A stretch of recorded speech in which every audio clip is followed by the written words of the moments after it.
The Union Music Group, baby. It's 10 to you. I'm a little different. I'm doing it a little different. No dry cap, no sneak dissing.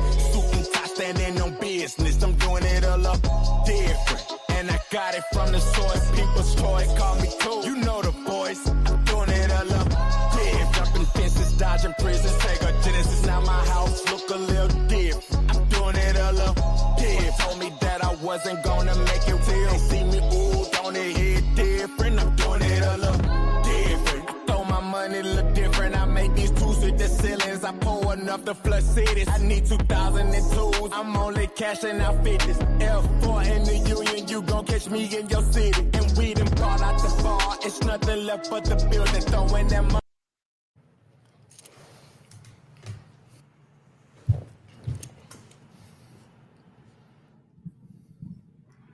What's up? What's up? What's up? It's your girl KB live in the studio today. I got TU in the building. It is TU. We in here. I got my guy CeeLo in the building. What's up? Say cuz. What's good, everybody? What's good? What's good? Okay. Thank y'all for tuning in to another WSSM Pressure 23 Radio exclusive.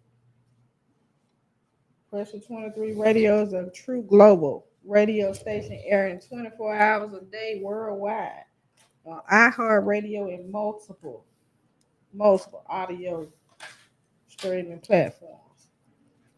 We know a lot of you tuned in today to see TU, but today we gonna get to know a lot about TU. Let's do it. This guy that you guys have watched over the last 2 years transition significantly as an independent artist. And today we're going to talk about that transition. How you doing, Tia? Tell us a little bit about what you've been doing this last couple of, I'm going to say months. Last couple of months. Tell us about what you've been doing the last couple of months. Yeah, these last couple of months, I-20 Shorty, we've been in Atlanta real heavy these last couple of months.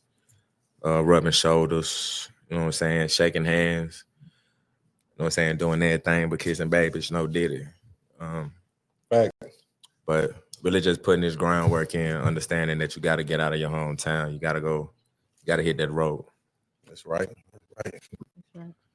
So that was one of the things when I hit you up and told you it was about time for you to come back. That was one of the reasons why I wanted to sit down with you and talk to you again, because like I said, in the last 2 years you have transitioned from a local rapper to a well-known independent artist. Gratitude. And a lot of people aren't really aware of the transition that a person has to make within themselves to be able to navigate in the industry at the level you are. At the level you are to transition significantly. And that's what I want to talk about today. Word. So let's start from the beginning. When I first met you 2 years ago, you came in, you had your team with you. Mm-hmm. Good to see you again, CeeLo. Hey, same way. Good to be here. You had your family. You have your family in the building today as well. The fam. Right. From that day, a transitioning team appears to have taken place. Can you explain the importance of a team from this point of view today? Mm-hmm. First, the team you started with. Tell us a little bit about the importance of a team. The importance of the team is very necessary, and not just saying you got a team for the sake of having people around you, but having a team that understand what needs to be done and how it needs to be done, as well as when it needs to be done. So throughout this whole growth, coming into this industry blind, just having a talent to rap and being a good-hearted person and expecting everybody to have that same type of love and loyalty. You know what I'm saying? It went the way it was supposed to go. You know what I'm saying? No bad blood with nobody. You know what I'm saying? We just don't want to say you outgrow people like you go through seasons. So we're in a different season right now. Okay. From now to then, I've noticed we done an event. We did a concert here, and you were actually one of the featured artists on that concert. And the event that we had, we actually kind of arranged with the performer for them to be present during the time. That might I add, definitely gave you your props for opening. Definitely. I appreciate it. I noticed a difference in you have always been a performer. You've always been an entertainer. That's one of the things that TU, everybody know. TU, you gonna get a show. When TU step on the stage, you're gonna get a show. So tell us a little bit about your performance level, the transition. What was the pivotal point from then to now that prompted you to be the performer that you are today? Once I realized that the lyrics weren't enough, and going back and watching those artists who I would deem puts on a great show and taking from what they do and trying to incorporate it within myself without doing too much to sacrifice my own personality or my own integrity, if you will. But just knowing that the lyrics aren't enough and actually being able to work that stage, put that energy on, find you somebody in the crowd that's locked eyes with you. And that made it easier for me. So now I'm performing for this one person. Everybody else just happened to get the show. But just knowing that it takes more than just being able to rap these days. And I also, within that 2-year transition of growth, I've noticed a slight change in sound. It's nothing have changed about the authenticity. What is the most unusual sound or element that you have incorporated in your music at this point? What's the most? I won't say it's a sound, but in a way, it's an element. And CeeLo over there smiling, so I think he already know what it is, and he's probably smiling like, "Damn, she saw that." Yeah, we saw that. I mean, so the instrument that I would say that I am utilizing the most at this point is my own voice. You can put any beat on. The way I articulate certain words when I hit you with that, you know what I'm saying, that vibration kind of resonates. You know what I'm saying, with whoever may be listening. I've been compared, I ain't gonna say compared to, you know what I'm saying, because it's such a high regard though, but it's been your DMXs. When I'm in Atlanta, they hear me, they see me, they say, oh, you know what I'm saying, you kind of give me that DMX feel from the voice. But then when it comes to the mannerisms and then the subject content, then they want to slide in and tip. You feel me? So that instrument, that's actually the most important instrument. No disrespect to the producers, but my voice. It's a roar. You know what I'm saying? You gotta. Right. And you know, when I actually invest time in these interviews, when I want to specifically sit down and talk to specific artists, I invest time in those questions that I utilize, and you never disappoint. Right. You never disappoint, and it's important that any artist know that their voice is the most impactful, the most important, the most valuable element to any song. Facts. You know what I'm saying? The beat is the beat. And we done all heard great beats without anybody on them. But then you take that same great beat and you got somebody on there who actually knows how to utilize their voice in certain pitches. That actually is what creates that lasting effect of that song. Right. How do you translate your personal experiences now that you know that the most important element in your songs is your voice? How do you translate that in your music when you approach your storytelling and stuff like that? How do you do that? The approach is actually easier now.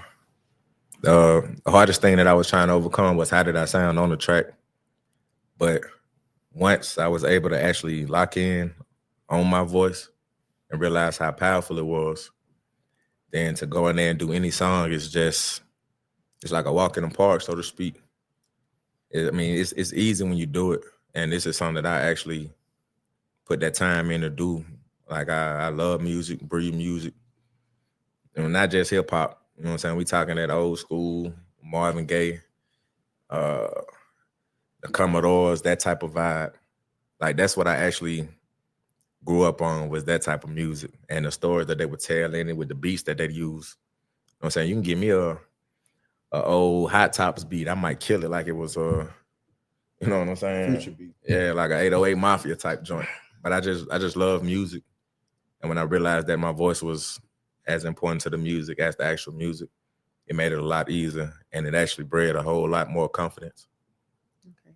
So I noticed your grind is sort of, it has a real structure like a military, and I know you had that military background. So the grind that you implement in your work ethic as far as your music, could you explain to us a little bit about how I can see how you incorporate your military experience into your music grind? But can you explain to everybody a little bit on how you incorporate that in this hustle? Going through the military, you're going as a shell, and whether your intentions was to come out to be as disciplined as you ever been is something that comes with it. So when it comes down to the writing, to the freestyling, there's a formula on how a song is structured, and you got to go and get that attention in the beginning. Hopefully the beat will do that for you to grab your attention. But your first words that you say on the beat as important as your first impression. So if I can go and get you with them first 3 words, that first grunt, then I got you. But just actually taking the time and orchestrating it, knowing what you finna say, how you finna say it, all of that matters. Like we had a saying in the military. Well, I heard it in the military, but slow is smooth and smooth is fast. So you can go slow, you can be smooth. And if you're smooth, then it'll be fast. It just comes with that repetition. You gotta put them hours in. Like I did my time in the hood on a lyrical basic training, if you will. Just spending that time freestyling when then nobody really care. So I didn't put in them 10,000 hours to perfect it, how I want to sound, how I want to do this punchline, or how I even orchestrate how the bars go. Because I may rap in the traditional left or right, but then on another song I might, you know what I'm saying, go the Orthodox Jewish route and go from right to left. But it just all depends. But you got to be able to adapt in any situation, and that's one thing that the military has embedded in me, being able to adapt. Okay. So how? Well, I was just feeding off what he's saying though. You know, it's he got a truth to tell. You know, like folks say, he got a story to tell. It's a story, but it ain't a story. It's a truth to tell from where he come from, and what he been through to be where he at now. You know, far as I haven't seen that many people go to the military, come out and be this rapper. That's just me personally. I haven't seen it. Right. But me knowing him, being around him, and he's been through this, I'm seeing it, and I just seen what he can do with it, and I know how he can draw the crowd to him. And I was with him, and I witnessed that, how he drew the crowd to him. We was in I said, what we say? We just traveling the state. Yeah, we was in another city, and he took the crowd, and they loved him.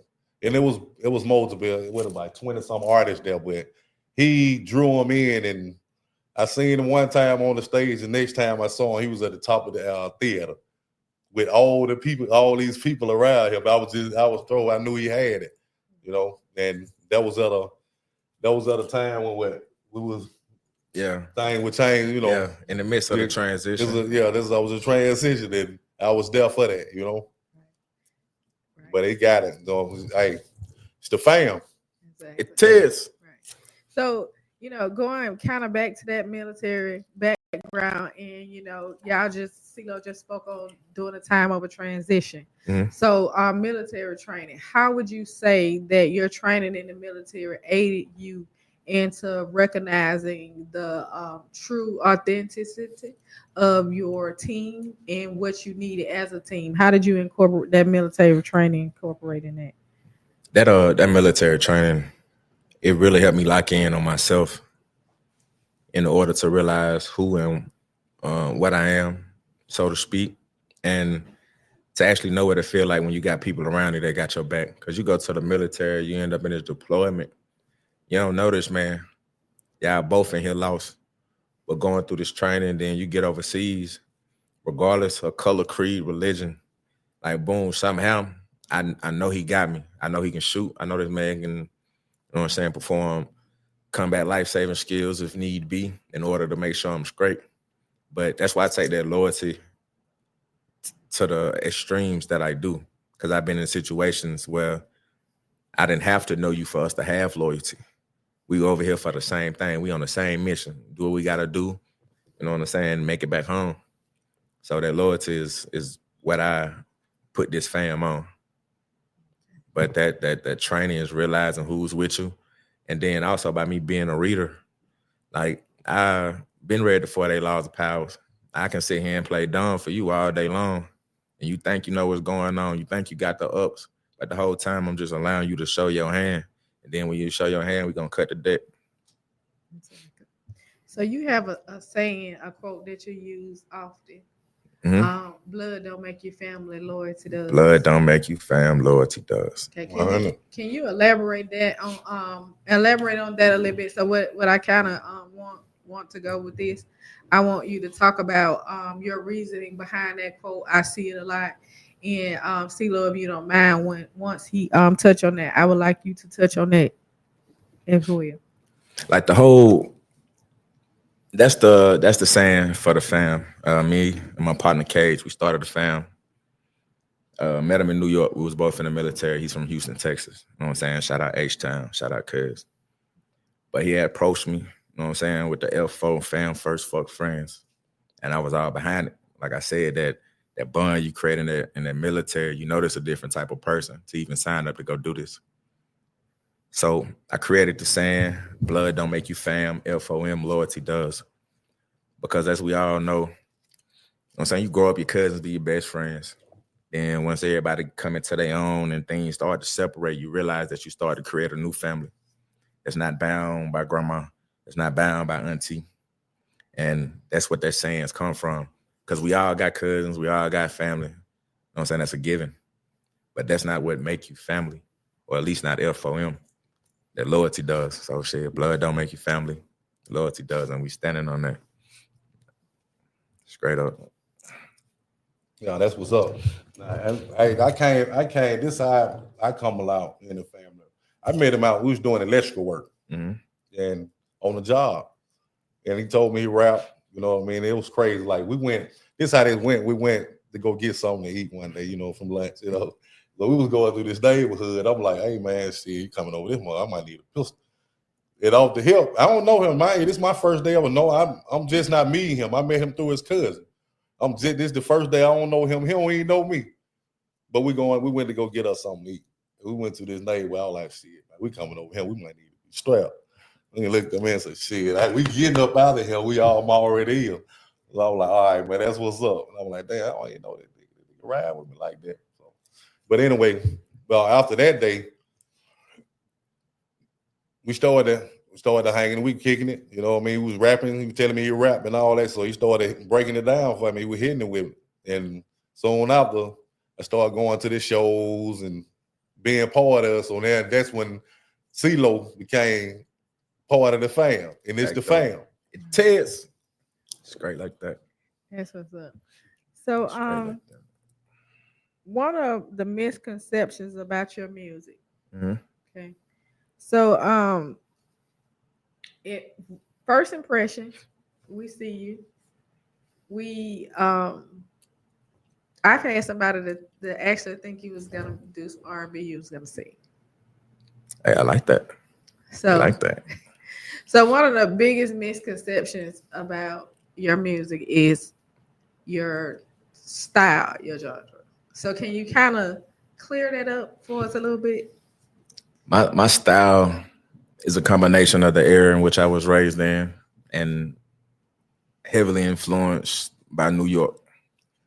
With my time being in the military, I seen the way that they orchestrated their lyrics, you know what I'm saying, from the battle rap all the way to your Camerons, your Hoes, your Jada Kisses, all that. And it was different to me because I'm from the South. And, 9 times out of 10, something different. You kind of fall in love with it. You want to figure out how it works. So my style is a combination of being a Southern artist with a New York influence. But I'm not in no means trying to downplay my Southern roots when I say that. I know a lot of people are, you keep hollering out New York. I'm just telling you how it go, bro. But at all times, it's always Birmingham, Ainsley to be exact. But as a whole, I'm a Birmingham artist, born and bred. That's what's up. And I noticed through conversations everywhere that you perform, and that's not local. You say that, right? Facto. And I say Birmingham. I guess that's me. You know what I'm saying, trying to be the bigger person and make sure that it's all a collective. Because I can easily go out of town and not say nothing at all, and it just be to you. But for you to understand what you're gonna get, I'm gonna let you know I'm from Birmingham, and you're gonna make your own, you know what I'm saying, presumptions about that. You're gonna make your own judgments, and it's gonna be totally different when you actually hear me rap. But anytime I'm out of town, it's always, you know what I'm saying, live from the 205. Right. No matter where I'm at. Okay. So, oh man, you make this so easy for me. You do. So we have a lot of people that, different artists from the city, when they get to the level that you're on, to as an independent artist, as an artist, period. When you're more famous, as they would say, you have a out of state presence, you're doing touring, you headlining shows. Congratulations on that. You're headlining shows and stuff now. April 12th. Right. So definitely we're gonna make sure at the end of this interview he give that information out so everybody that can support can be there. We have this often thing that I hear, that your boy arrogant, KB. Who to you? He arrogant. I don't consider that's arrogant. I don't consider it as arrogant. I consider it as confidence. I consider it as confidence. So with that being said, how do you handle that? How do you handle that misconception about as being arrogant? How do you handle that? It's really irrelevant. Even if I wasn't doing nothing and I just happened to go to your neighborhood gas station and bump your shoulder and say, get out the way, and I wasn't rapping and I wasn't touring, I either be, you know what I'm saying, a a-hole, I be a female dog, I be arrogant, or you think the world is his. So it really don't have no effect. They're gonna talk about you whether you're doing something or not. But the fact that you're doing something, they're not gonna sit there and say that boy nice. Then that'll be to them discrediting where they stand at in their own right. So the only thing that you can say looking at me and I'm doing what I'm doing, that boy think he arrogant. He think he all that. He think he really got it locked in. I do. I can't be nothing but me. And if my confidence and my arrogance offends you in any way, don't forgive me, because I am not sorry. All right. So with us clearing it up, it leads me into my next question. And you laughed about it because I know you heard it, and so you laughed about it. Yeah. So with that being going, and you still go out and represent the city, regardless. And I brought that to bring to this point to what I'm finna say right now. Mm-hmm. They may say you arrogant. They can say whatever they want to say about you, but while they speaking down on you, everywhere you go, you speak highly of the city. Putting on for the city, regardless. And that's the importance, and that's what they need to know. That was one of the questions that I made sure that I was going to clear up today. It doesn't matter. I just wanted them to understand the importance of, you may, have a little envy in your heart and say someone is arrogant and all of that. And it may seem like it's something good to say, and you're an artist yourself, but this is a person that is not only when he he's in this different location putting on for himself. He's putting on for the city. And by him saying Birmingham has this type of talent makes people more acceptable to give you an opportunity when you show up. Facts. Everybody don't like real though. Can't be a real with everybody. I had just made the post not too long ago. I understand that I don't have to be the first one. I know I'm one of them ones.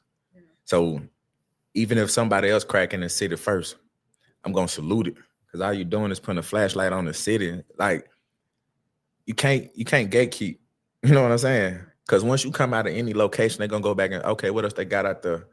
So to understand that, I don't have to be the first one, but I'm one of them ones when it comes to this music in Alabama. You dig what I'm saying? You know, we just spilled over into Georgia, so I'm gonna be modest and not say the South yet. But when it comes to this state and it's 205, however you want to label it, I know I'm that. And I ain't just saying it. We can put up, we can do however you want to do it to prove me wrong. I'm more than willing. Right. It's real. Exactly. But right. I think that it's important that artists should recognize the fact that you do have artists that go to other states and put on for the city. Because you have so many that go to other places that have gone, that have made it, that don't even give the city credit, period. Don't even let nobody even know they from here. So to say some of that caliber trying to, just show hate towards somebody else's career when you should actually be showing some form of gratitude. Because like you said, you putting a flashlight on the city. Thanks. So, sometimes, hopefully we have artists, they watch these, they understand to themselves like, hey, maybe this guy isn't this person we think. And, he definitely let us know that he don't care everywhere. He ain't he ain't shy by letting you know he don't care what you think about him. I'm still gonna do me. I'm still confident for me. But at the same time, you should get this man his flowers for always, consistently, continuously putting on for the city. At all times. There's a couple of people in Afghanistan that know about Inslee. So yeah, we've been putting on for the city and the state. Right, at least let us be known for something other than country. Right. Country, cotton, and cows. That's it. Right. They quit to say you from them dirt roads. Nah, it's a city too. Exactly. So we had the song that we played at the beginning. Different. That's different. You most definitely a different artist, different type artist, different type man, different type person.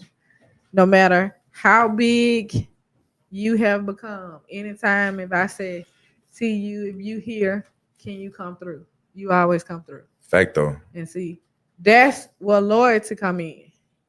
You have to show this man this exact same loyalty. So when he make it, because he going, you see it, he going.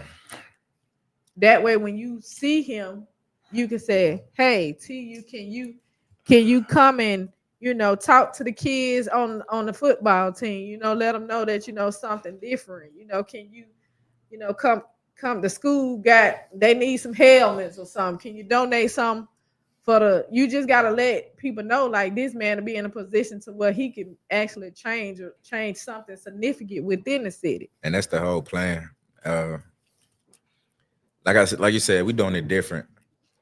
So the certain routes, certain people want to go through when they, actually get a bag. Since we started this, it was always let's change our area. And it always just started with Inslee at first. But the more I come to this particular understanding in which I'm walking on now, then I had said in a song that probably won't be released. And no disrespect to any politician though, but I'm saying when I get them means, I'm gonna do it and we're not gonna ask for y'all help. You know what I'm saying? Because it's a lot that needs to be done. And we always talking about, well, they ain't got nothing to do in these hoods, why it's like that. But yet and still, when it comes time for you to vote for what you need to vote for, and them people ain't talking about, well, how can we fix this community? But everybody want to go to Hoover, Vestavia, and walk on green grass. And you know what I'm saying? We still got them people where we from walking on glass. So the whole point of this is to actually make a difference in the city. It ain't just for the glitz and the glamour. I ain't just trying to come down crazy on your street. I'm really not even into all that. But I just really want to do something different in this city. Let's change the whole perspective. If they think we country, I'm trying to get on some Nipsey Hussle. I'm trying to bring Silicon Valley to Ensley. Let's like really do something different in the hood. Like for real. Right. So the song Different, as we can see, listening to you talk, we definitely know that it's one of those songs that it was inspired by, actions that you and things that you have done in your past and things that you plan to do in the future. The song itself, is there a particular situation or incident that sparked the creation of the song Different? Nah, not at all. It wasn't like, we finna put on something different today. It's like my whole studio process, we go in there and we sit here and talk. So anything could be created out of conversations that we have. And I would always say that my process of getting to this point is going to be different from everything in my area and let alone the South. I don't want to jump on your bandwagon. I don't want to do none of that. I'd rather just build this with those around me. So someone's like, well, yeah, boy, you is doing it different. So that's how we sparked this whole track, which almost grew to like a cult following, if you will. It's like one of the highest stream songs on my platforms. Is that different? Like everybody can feel like they're doing it different. So that's how we came to that masterpiece. Okay. So how do you navigate the balance between staying true to your artistic vision and adapting to the current music trends? The only thing that's gonna work for me is doing me. The adaptation that's coming along with where we're going in the music is either tempo or creativity. And I have the ability to do all of those on any given track. And like Cuz said, my story is deeper than what you just may perceive looking at me on the face value. Like most people don't know where I'm from, have no idea why I would go to the military, then let alone choose to go infantry. So my whole existence, my whole origin is different. You know what I'm saying? Not to say alien type, but I'm really, you know what I'm saying? It's really that one of a kind type shit. Okay. So see, I told you do it for me every time. Let's talk about this military before we close this thing out. This was something that's very important to me, and I wanted to make sure that we got all the other music out of the way, the conversation about the music and the transition and stuff out of the way before we touched on this last thing that I want to talk about. Mm-hmm. You going infantry. Mm-hmm. When you came once before, you talked about that a little bit, but you didn't really get in depth onto the actual true meanings behind it. Mm-hmm. You gave us the reason why. And so today, talking to the younger generation, they have a tendency to follow people who have influence, artists that are on the rise. So at this point, with you having the following in the background and everything that you have, the statements that you make today with the influence that you have an impact. Mm-hmm. So could you please share with everybody that's listening your reason for going infantry? So when I went to the military, I could have been a drone pilot. I could have, of course, been a truck driver, mechanic. Could have been in the kitchen. Could have been filing paperwork. Could have been a medic. Any of those things, but those are all things that I could have done on the outside if I had been handling my business when I was coming up, as far as understanding what path I want to go on. Infantry was the only thing that I couldn't do over here, and the purpose in going infantry. I'm saying, for those in the military, something happened to you while you're over that water, your folks gonna get a nice bag. So at that time, man, I just didn't want to continue to be a burden, to my mama, as far as it being the bare money, whatever you hustle up only lasts so long, or even it being casket and a plot. Like, that ain't how I wanted her to remember me. So in my mind, if I go over here when I know they busting, they fighting on a daily, like, you can step on the wrong sand pile, be blown to smithereens. So if I go do that, at least you're better to say he did something honorable. The nigga ain't down 28th Street. They ain't catch them coming down third after the classic.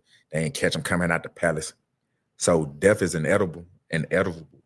But I wanted it to mean something other than just me dying in the hood. So that was the whole purpose of me going infantry.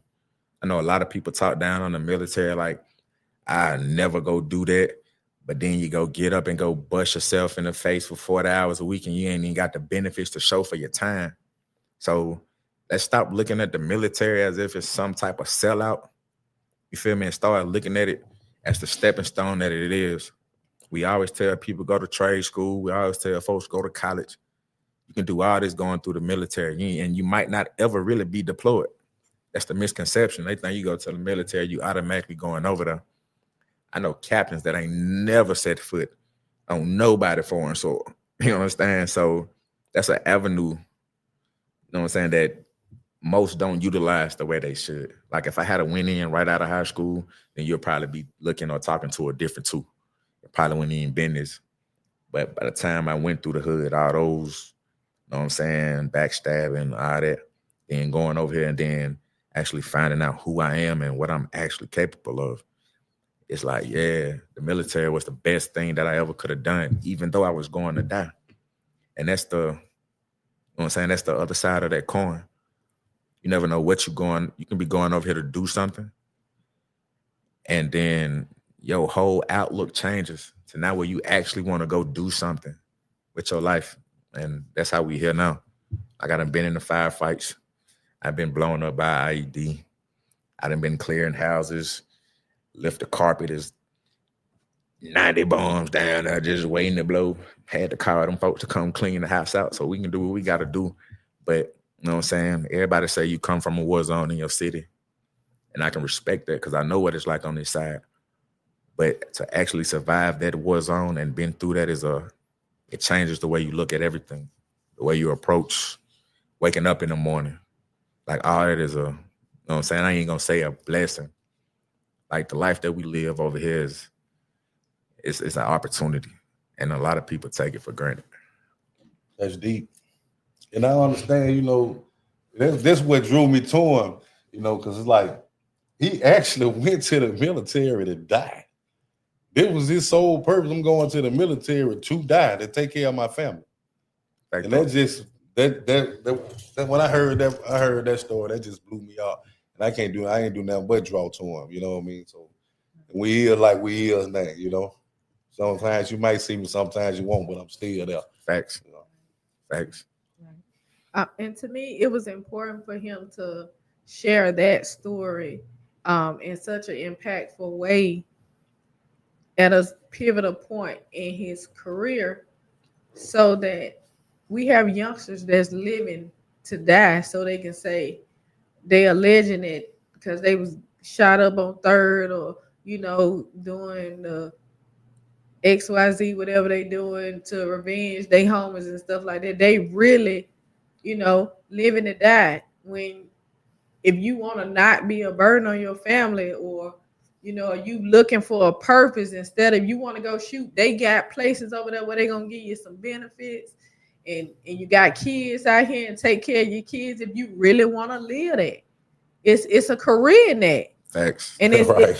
I ain't never heard it that way. It sounds crazy. And I try to tell young people that if you want to shoot, it's a career. This a career choice. So, you know, and it just takes certain people with certain influence to be able to say stuff like that so people can comprehend it better. You know, we could be everyday people and we can say it and they just won't get it. And that's the importance of artists using their influence to do powerful things, to, you know, share real knowledge so that people can actually, you know, make better choices in life based on, you know, what they say. So your influence outside of, you know, constantly always saying positive, you know, things. How do you use your influence in the hood today? When I had the opportunity to, when you see somebody is actually listening for a different perspective, I'm gonna just shoot it to you raw. Like, if the path that you on isn't productive, if in any way, I don't really care how much, you know what I'm saying? I don't care what you're doing in the streets, what money you making. I don't care how many switches you're switching, how you sliding. You're not doing nothing for yourself in them instances. So when I catch somebody who really want to sit down and talk to me, like I done did all the dumb, you know what I'm saying? I done been down that path.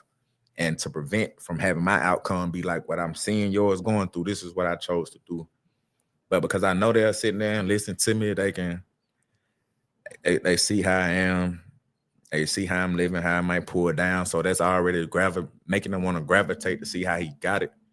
But I ain't finna sugarcoat. I ain't finna go send no little homie on no dummy mission. I'm not the nigga say, yo, bro, go get a pack, flip the pack, bring this back, take him his. And after you do that, he might front you something else and then you go get back more. And you're not doing all that because that's been going on for decades now. And I ain't saying I'm going to be the one to be like, yeah, we finna change the whole paradigm. But I'm on some pop. You dig what I'm saying? I might sit here and say something now that might change somebody's mind who going to change this for everybody. So that's the impact that I'm trying to have in this game. I don't want to be your, oh yeah, I got this, I got that. Because the only thing that's going to be left in this world is how you affected people. And if I can say anything or do anything to make somebody's day brighter or better, then, you know what I'm saying? I'm just depositing that in my soul bank. You dig what I'm saying? That's what's up. What's up? Man, I definitely appreciate you coming in today, sitting down here talking to me. I appreciate the invites. Or on a more deep, impactful level. You know, CeeLo, I definitely appreciate you coming back to kick it with him. Well, good to have me. All right. So to you, of course, everybody know, but you still go ahead and tell everybody where they can find your music. It is TUF4. You can tap in with me on our platforms, TU_fam first. Straight like that. You can go tap in with me on all your digital platforms, TUF4. We've been going crazy. We dropped a single November 1st to January 1st. Just to be seen here right now. And now we all in the LA, New Orleans, New York. Yeah, baby. It is. And before we get out of here, can I get a press play about you? Oh, yeah, I'm ready now. I was sitting here this whole time. Like, that's what I'm looking forward to actually go in here and display that I can do what I say I can do. And it was no preparation. I really ain't got that best of a memory to sit here and say, yeah, I'm finna go do something I wrote last. Nope. So what you finna get now is, you know what I'm saying, that full package as an artist. He can do everything, shoot, dribble, drive, score. It is.